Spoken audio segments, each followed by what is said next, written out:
How to fix the issue of cast device not working on Windows 11. Hello everyone, welcome back to our channel and today we are back again with a new video. So without any delay, let's get into it. For that, firstly open Settings application on your Windows 11 device. Use the shortcut key Window plus I to open Settings.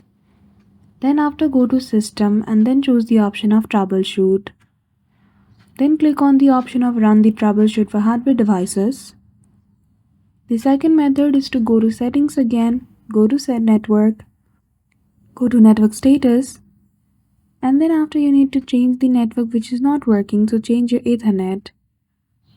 Lastly, go to Device Manager from the Start menu, search for Network Adapter, right click on it and choose the option of Update Driver. So that's it. I hope you found this video helpful. If you did, don't forget to give it a thumbs up and subscribe to our channel for such tutorial. Thank you for watching till the end.